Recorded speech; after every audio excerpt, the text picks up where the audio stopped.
ರಮೇಶ ರಮೇಶ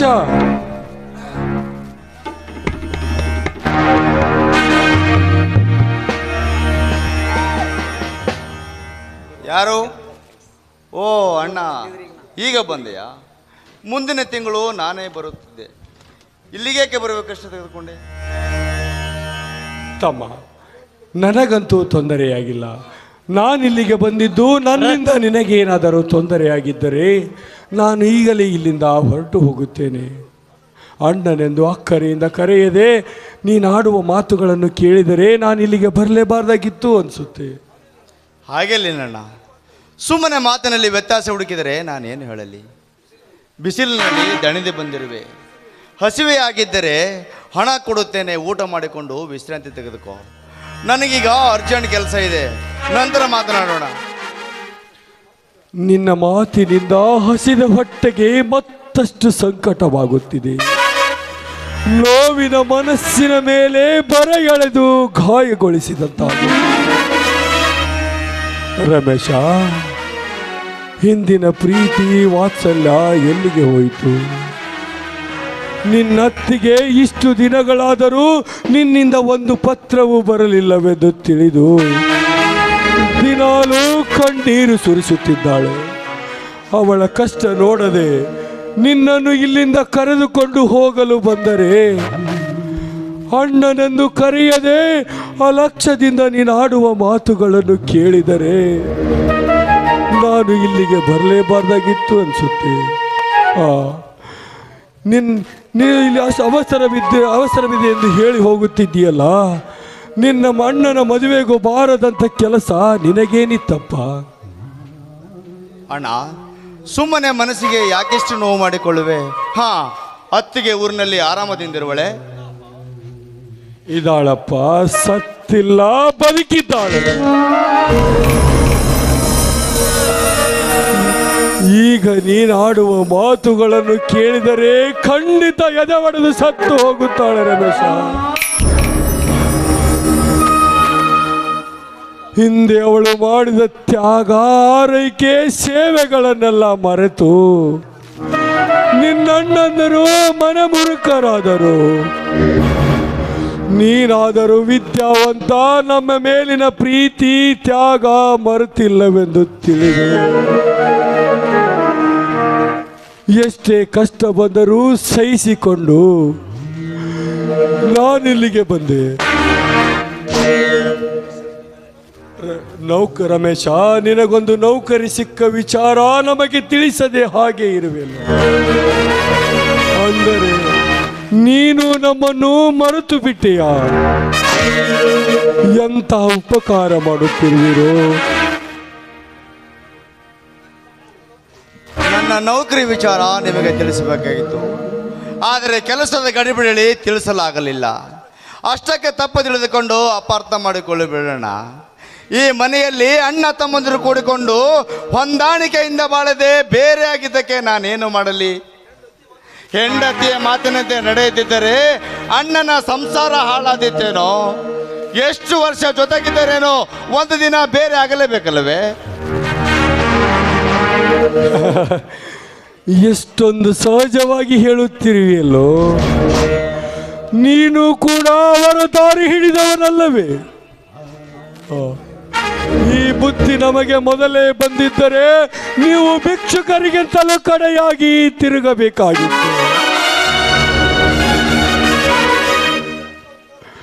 ಎಂಥ ಉಪಕಾರ ಮಾಡುತ್ತಿರುವಿರೋ. ನೀವಾರು ಬೇರೆಯಾಗಬಾರದೆಂದು ಹುಚ್ಚು ಹೆಣ್ಣು ನಾಣ ಪ್ರಮಾಣ ಮಾಡಿಸಿಕೊಂಡು ದುಡಿದು ದುಡಿದು ಹಣ್ಣಾಗಿ ಹೋದಳು. ಆದರೆ ಇಂದು ನೀನಾಡುವ ಮಾತುಗಳನ್ನು ಕೇಳಿದರೆ ಖಂಡಿತ ಎಣವಾಗುತ್ತಿದ್ದಳು ರಮೇಶ, ಎಣವಾಗುತ್ತಿದ್ದಳು.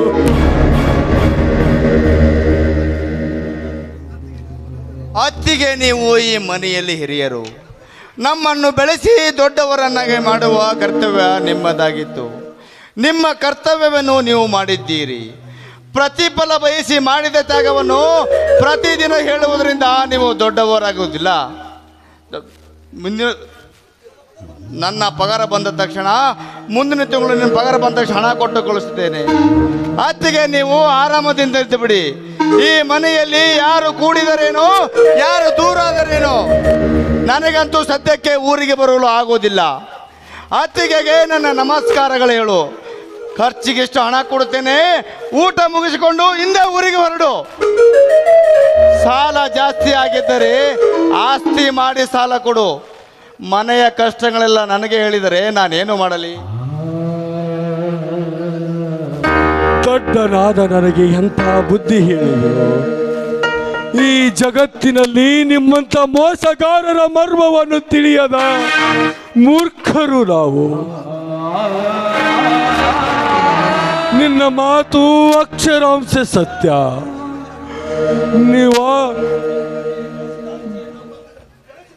ನಿಮ್ಮನ್ನು ತಮ್ಮನಾದರೆ ತಮ್ಮರಿಗೆ ಬೆಳೆದು ದೊಡ್ಡವರನ್ನಾಗಿ ಮಾಡುವುದು ಹಿರಿಯರಾದ ನಮ್ಮ ಕರ್ತವ್ಯ ನಿಜ. ಆದರೆ ಅದನ್ನೆಲ್ಲ ಮರೆತು ನೀನು ಇಷ್ಟೊಂದು ಕೆಟ್ಟನಾಗುವೆ ಎಂದು ನಾನು ತಿಳಿದುಕೊಂಡಿರಲಿಲ್ಲ ರಮೇಶ, ನಾನು ತಿಳಿದುಕೊಂಡಿರಲಿಲ್ಲ.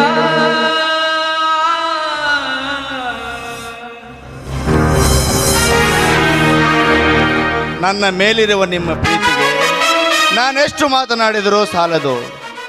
ನನ್ನ ಭವಿಷ್ಯ ಚೆನ್ನಾಗಿರಬೇಕೆಂದರೆ, ನಿಮ್ಮ ತಮ್ಮ ಇನ್ನೂ ಹೆಚ್ಚು ಸಂತೋಷದಿಂದ ಬದುಕಬೇಕಿದ್ದರೆ ನೀವು ಪದೇ ಪದೇ ಇಲ್ಲಿಗೂ ಬರುವುದು ಬೇಡಣ್ಣ.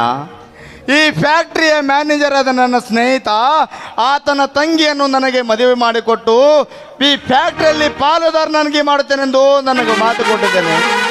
ಬಡವರು ನನ್ನ ಅಣ್ಣ ತಮ್ಮಂದರೆಂದು ಆತನಿಗೆ ತಿಳಿದರೆ ಅಧಿಕಾರ, ಸಂಪತ್ತು, ಹೆಂಡತಿಯ ಜೊತೆಗಿನ ಸುಖ ಹಾಳಾಗಿ ಹೋಗುತ್ತೆ. ಮುಂದಿನ ತಿಂಗಳು ಪಗಾರ ಬಂದ ತಕ್ಷಣ ಹಣ ಕೊಟ್ಟು ಕಳಿಸ್ತೇನೆ, ಆರಾಮಿದ್ದೇನೆ. ಹಣ ಹಣ ಹಣ,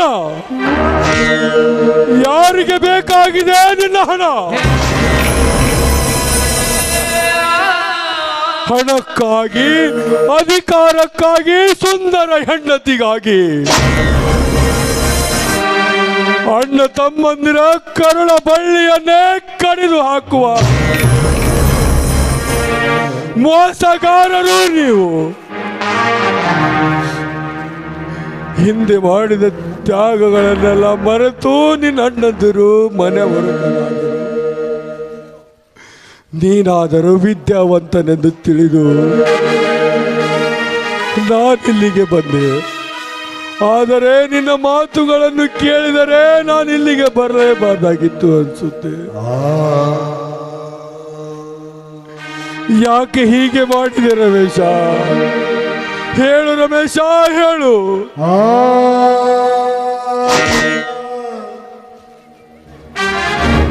ರಮೇಶ ರಮೇಶ ರಮೇಶ ಅಣ್ಣ, ನನ್ನ ಸ್ನೇಹಿತ ಬರುವಂತ ಕಾಣುತ್ತೆ.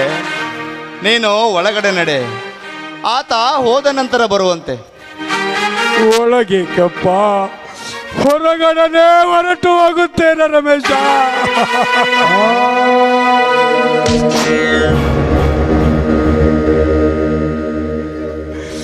ಇಲ್ಲಿವರೆಗೂ ನನ್ನ ತಮ್ಮನೆಂದು ತಿಳಿದುಕೊಂಡಿದ್ದೆ. ವಿದ್ಯಾವಂತನಾದ ನೀನು ಇಷ್ಟೊಂದು ಕೀಳು ಮಟ್ಟಕ್ಕೆ ಇಳಿಯುತ್ತೇನು ನಾನು ತಿಳಿದುಕೊಂಡಿರಲಿಲ್ಲ ರಮೇಶ, ನಾನು ತಿಳಿದುಕೊಂಡಿರಲಿಲ್ಲ.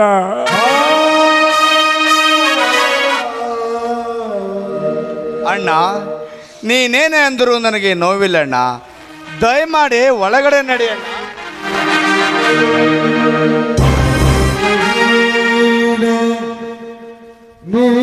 ನೀತಿದರೇನು ನಾದವೂ ಹೊರಡುವುದೇ.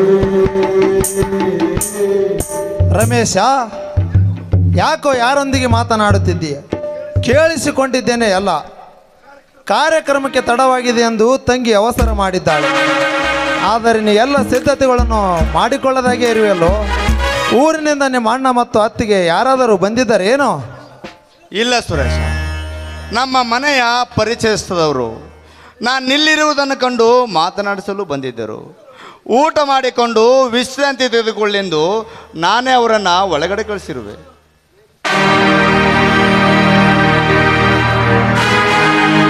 ದುಷ್ಟ, ನಾನು ನಿನ್ನ ಮನೆಯ ಪಕ್ಕದ ಪರಿಚಯಿಸ್ತನಾಗಲೇ? ಸಾಕಿದ ನಾಯಿಗಿಂತಲೂ ನೀ ಎತ್ತಿಲ್ಲದ ದುರಾಭಿಮಾನಿ. ನಾನು ಹೋಗುತ್ತೇನೆಂದು ಹೇಳಿದರು ನನ್ನನ್ನು ಇಲ್ಲೇ ನಿಲ್ಲಿಸಿ ನನ್ನ ಕಿವಿಗೆ ಕೇಳಬಾರದ ಶಬ್ದಗಳನ್ನು ನನ್ನನ್ನು ಜೀವಂತ ಕೊಲೆ ಮಾಡಿಬಿಟ್ಟಿಯಲ್ಲೋ ಪಾಪಿ.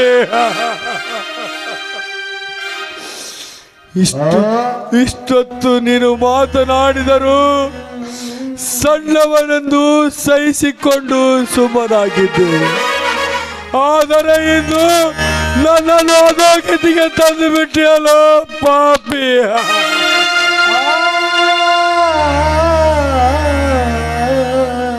ಅಂದರೆ ನೀವು ಪಕ್ಕದ ಮನೆಯವರು ಅಲ್ಲವೇ? ಹೀಗೇಕೆ ನೊಂದುಕೊಂಡು ಕಣ್ಣೀರು ಸುರಿಸುವಿರಿ? ಇಲ್ಲಿ ನಡೆದಿದ್ದಾದರೂ ಏನೆಂಬುದನ್ನು ಮುಚ್ಚು ಮರಿಯಿಲ್ಲದೆ ನನ್ನ ಹತ್ತಿರ ಹೇಳಲೇಬೇಕು. ಬೇಡ ಸಾವುಕಾರಿ, ಬೇಡ ಸಾವುಕಾರೆ. ತನ್ನ ಕೈಯಾರೆ ವಿಷ ಕುಡಿಸಲು ಹೇಸದವನ ಮುಖ ನೋಡಲು ನನಗೆ ಹೇಸಿಗೆ ಆಗುತ್ತಿದೆ. ನನ್ನದೇ ತಪ್ಪು ಸಾವುಕಾರೆ. ನಾನು ಇಲ್ಲಿಗೆ ಬರಲೇಬಾರದಾಗಿತ್ತು. ಬಂದ ಮೇಲೆ ಇವನ ಮಾತುಗಳನ್ನು ಕೇಳಿ ಇಲ್ಲಿಂದ ಹೊರಟು ಹೋಗಬೇಕಾಗಿತ್ತು.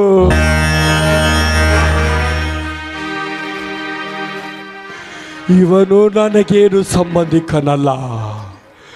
ನನ್ನ ಬಗ್ಗೆ ನೀವು ಇಷ್ಟೊಂದು ಕಾಳಜಿಯಿಂದ ನನ್ನನ್ನು ವಿಚಾರಿಸಿದ್ದಕ್ಕೆ ನಿಮಗೊಂದು ನನ್ನ ದೊಡ್ಡ ನಮಸ್ಕಾರ. ನಾನಿನ್ನು ಬರುತ್ತೇನೆ. ಸತ್ಯವನ್ನು ಹೇಳದೇ ಇದ್ದರೆ ನಿನಗೆ ದೇವರ ಆಣೆಯಾಗಿದೆ.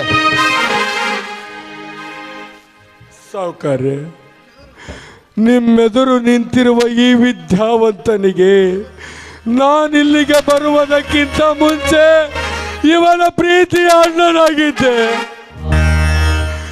ಆದರೆ ನಾನಿಲ್ಲಿಗೆ ಬಂದ ಮೇಲೆ ಇವನ ಪಕ್ಕದ ಮನೆ ಪರಿಚಯಿಸಲಾದ ಸಾವುಕಾರ್ಯ. ಬರ್ತೇನೆ.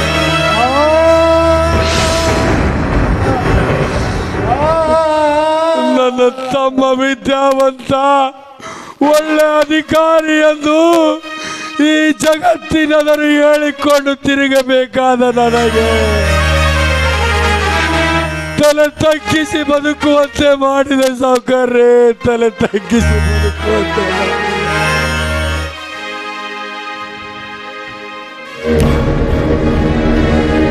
ಅಂದರೆ ನೀವು ಇವನಿಗೆ ಅಣ್ಣನಾಗಬೇಕೇ? ಇಲ್ಲಿವರೆಗೆ ಓದಿಸಿದ ಇವನಿಗೊಂದು ಮಾರ್ಗ ತೋರಿಸ ಸಾಹಸಿ ನೀವೇನಾ? ಹೌದು ಸಾವುಕಾರ್ಯ. ಇವನ ಅಣ್ಣಂದಿರು ದುಡಿದು ದುಡಿದು ದುಡ್ಡು ಕೊಟ್ಟರು. ಉಪವಾಸವಿದ್ದು ಇವನನ್ನು ಓದಿಸಿದರು. ಇವಳ ಅತ್ತಿಗೆ ಅಂತೂ ಕೊನೆಯ ಮೈದುನನೆಂದು ತಿಳಿದು ಮಗನಿಗಿಂತ ಹೆಚ್ಚಾಗಿ ಸಾಕಿದಳು. ಇವನ ವಿದ್ಯಾಭ್ಯಾಸಕ್ಕೆ ದುಡ್ಡು ಇಲ್ಲದಿದ್ದಾಗ ತನ್ನ ಕೈಯಲ್ಲಿರುವ ಬಂಗಾರದ ಬಳೆಗಳನ್ನೇ ಮಾರಿ ಇವನನ್ನು ಓದಿಸಿದಳು. ಆದರೆ ಇಂದು ಇವನದನ್ನೆಲ್ಲ ಮರೆತು ನಮ್ಮನ್ನು ಬೀದಿ ಬಿಕಾರಿಯನ್ನಾಗಿ ಮಾಡಿಬಿಟ್ಟ ಸಾವುಕಾರ್ಯ.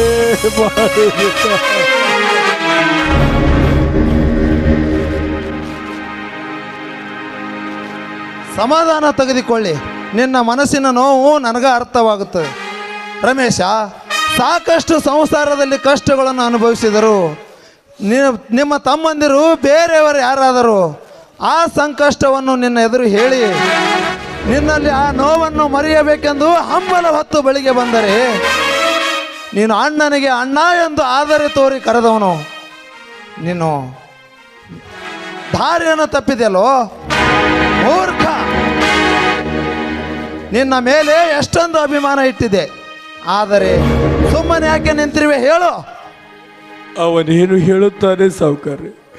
ಬಡವನ ತಮ್ಮನದು ಹೇಳಿಕೊಂಡರೆ ಎಲ್ಲಿ ಅವನ ಪ್ರೀತಿಗೆ ಧಕ್ಕೆಯಾಗಿ ನಿಮ್ಮ ತಂಗಿಯನ್ನು ಅವರಿಗೆ ಕೊಟ್ಟು ಮದುವೆ ಮಾಡುವುದಿಲ್ಲವೆಂದು ತಿಳಿದುಕೊಂಡು ಸಂಬಂಧವೇ ಇಲ್ಲದಂತೆ ಬದುಕುತ್ತಿದ್ದಾನೆ.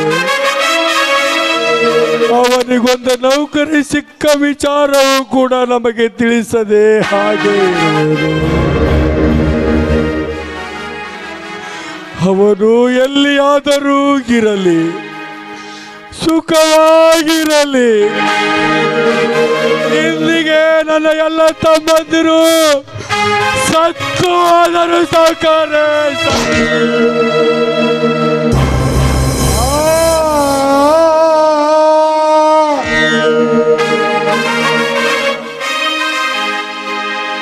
ಈ ಪಾಪಿ ಜೀವಕ್ಕೆ ಒಳ್ಳೇದಾಗಲಿಲ್ಲ ಸಾವುಕಾರ್ರೆ. ಈ ವಿಷಯವನ್ನು ನನ್ನ ಹೆಂಡತಿಗೆ ಹೇಗೆ ತಿಳಿಸಲಿ? ಅವಳು ಇವನಾಡಿದ ಮಾತುಗಳನ್ನು ಕೇಳಿದರೆ ಖಂಡಿತ ಎದೆ ಬಡಿದು ಸತ್ತು ಹೋಗುತ್ತಾಳೆ. ಎಲ್ಲಿ ಹೋಗಬೇಡಿ ರಮೇಶ, ಅಂತ ತಪ್ಪು ಮಾಡಿದಲೋ ಮೂರ್ಖ. ಹಳ್ಳಿಯಲ್ಲಿ ಮಳೆ ಬಾರದೆ ಬೆಳೆ ಬಾರದೆ ಊಟ ಮಾಡದೆ ಉಪವಾಸವಿದ್ದು ನಿನ್ನನ್ನು ಕೂಲಿ ಮಾಡಿ ಸಾಲ ಮಾಡಿ ಓದಿಸಿದ ನಿಮ್ಮ ಅಪ್ಪ ಮತ್ತು ನಿಮ್ಮ ಅಮ್ಮನವರಿಗೆ, ಅಣ್ಣ ಮತ್ತು ಅತ್ತಿಗೆಯವರಿಗೆ ನೌಕರಿ ಸಿಕ್ಕ ಕೂಡಲೇ ಹೆತ್ತವರನ್ನು ಮಾಡ್ತೀಯಲ್ಲೋ ಮೂರ್ಖ. ನಾನಿನ್ನ ಬರುತ್ತೇನೆ ಸಾವುಕಾರ್ರೆ, ನಾನಿನ್ನ ಬರುತ್ತೇನೆ. ಯಾರಿಗೆ ಯಾರು ಯಾರು ಇಲ್ಲ, ಹೃದಯಕ್ಕೆ ವೇದನೆ ಕೊಟ್ಟಿಹರಲ್ಲ. ಯಾರಿಗೆ ಯಾರು ಯಾರು ಯಾರಿಗೆ ಯಾರು ಹೃದಯಕ್ಕೆ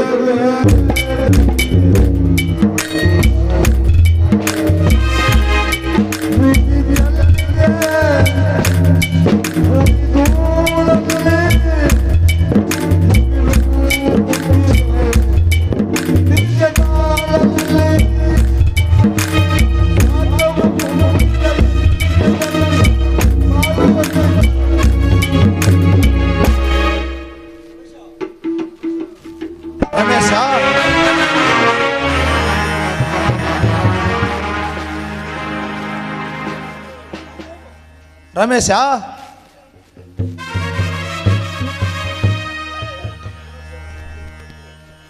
ಉಟ್ಟ ಬಟ್ಟೆಯ ಮೇಲೆ ಹೊರಟು ಹೋಗು ಇಲ್ಲಿಂದ.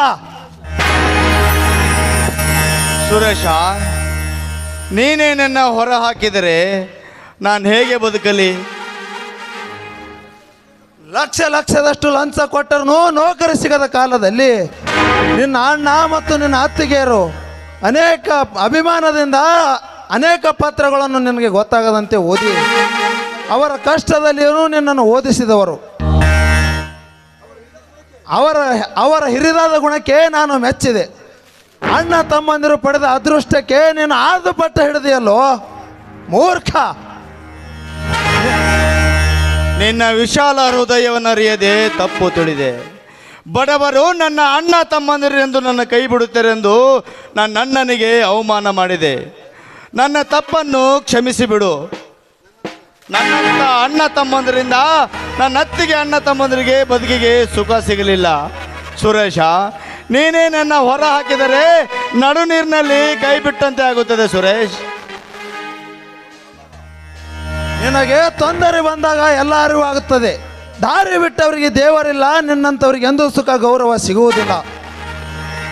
ನೀ ಎತ್ತಿಲ್ಲದವನು ನೀನು. ಉಟ್ಟ ಬಟ್ಟೆಯ ಮೇಲೆ ಹೊರಟು ಹೋಗು.